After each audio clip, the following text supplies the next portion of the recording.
call Ocean. Bojo, Ocean Edition cause. Hello, my name is Ocean. Je suis clan de surf, c'est je suis de Toronto. Wawashkeshido dem Toronto Dunjaba.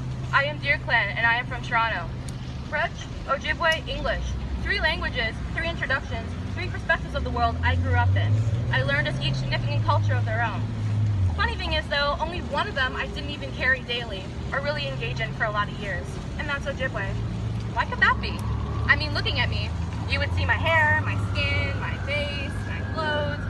It would scream indigenous, it would scream culture, it would scream diversity, but that's not the whole truth. Actually, it feels more like being invisible than actually being diverse. So, growing up as a kid, I grew up in Toronto, Ontario. I'm from the Ojibwe First Nation, Batchewana First Nation, and I grew up in actually a native school, a very small native school in Toronto. Now, they're now known as Wandering Spirit School, and they did have a lot of good qualities. They had culture, they had language, they had history, traditions. It was a very good environment for keeping the language and the culture alive. But there were some problems. There were some resources lacking. There was some lack of encouragement. I myself was a big dreamer as a kid. I was very into lots of things in modern society. I never saw myself as not equal or unimportant. I did things. I did the culture, I did the traditions, I danced at those powwows, I spoke the language, but there was more that I wanted to do with my life. There was singing, there was dancing, there was making video edits, there was reading books, there was playing sports. There was so much interest that I wanted to do. I also acknowledge that I didn't grow up like the rest of my Indigenous brothers and sisters.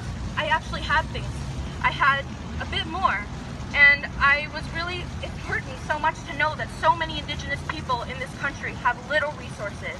They don't have the opportunities to embrace society and to be able to contribute and to express their creativity.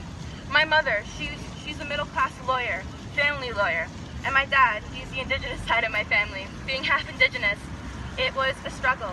People didn't know how to address me. People didn't know how to speak on my name. People didn't know how to talk about our issues.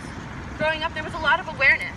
There was a lot of pressure. There was a lot of demand to be out there, educating, and to be the ideal example for others to follow, and for us to educate those who are non-Indigenous, who are in places of authority, and who are in education. Growing up, I embraced learning, creativity, embraced my passions, but it still wasn't enough. I still wanted to go out and explore the world. I wanted to do things for myself. But sadly, that school, it had its problems, and I unfortunately had to leave in grade 6. Non-POC authority would come into the school, and they would tell us how to live. They would tell us how to breathe. They would tell us how to exist. They would tell us that, we have to do things this way. We have to be the ideal Indian. We have to be the ideal example. We have to make it our whole lives, and we have to be the victims. But I didn't want to be a victim. I wanted to live. I wanted to breathe. I wanted to exist. I wanted to contribute to society. I left in grade 6, even though I loved the culture so much. I loved my language so much, but I had to make a better life for myself. It broke my mom, it broke my dad, but I had to do it. But luckily, I still continue to educate on this day, and hopefully more days to come. I still study Ojibwe language. I take Indigenous Studies at McGill University. I have studied history of Indigenous peoples. I have taken genocide courses. I have done all of these things to still keep tabs on the community that I unfortunately had to leave. In my decision to leave, I went to a middle school literally across the field. How poetic. But at that school, I did face a lot of interrogations. Kids, non-native kids would come up to me and they would be like, "Oh, you went to the native school. How was that? Why did you leave? Did they force you out? Were they horrible to you?" Well, I had my problems, but I acknowledged that it wasn't the community that was the problem. It was the people that were funding us. It was the people that were supposed to protect us. It was the people that were supposed to encourage us and welcome us into society, but also letting us keep our differences. They failed to do so. When I left, I made many different phases. I actually got into being called fandoms. I would be into Star Wars, I would be into Lord of the Rings, I would be into all these things, and I would create and I would express my love for characters and father figures, most of all.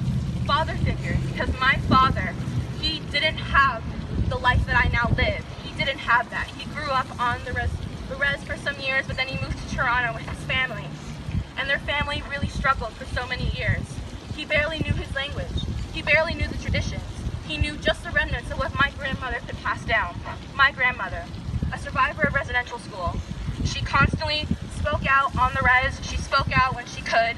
She educated little children in the schools on the res so they could have just a taste and a glimpse of what it would have been like to live free on Canadian land. And in school, I honestly felt a lot of guilt and shame because I left. I felt a lot of things. I felt a lot of disgrace. I was called a traitor. I was called colonized. I was called whitewashed. Because all I wanted to be was just me. It was a hard time growing up in middle school and in high school. I did many things, but I still didn't feel it was enough. I felt that I wasn't contributing, that I was abandoning all that I knew. But I still kept going. I still kept fighting. And then I got to the biggest career of my life, a squash player. For those who don't know, I have been a squash player for Squash Canada and Squash Ontario. I have gladly represented Indigenous youth and Indigenous embracing different parts of the world. I traveled to the U.S. Junior Open in 2017. I've been to nationals 3 times. I went to the British Junior Open. I competed for Team Canada. And it was amazing experiences to be a squash player.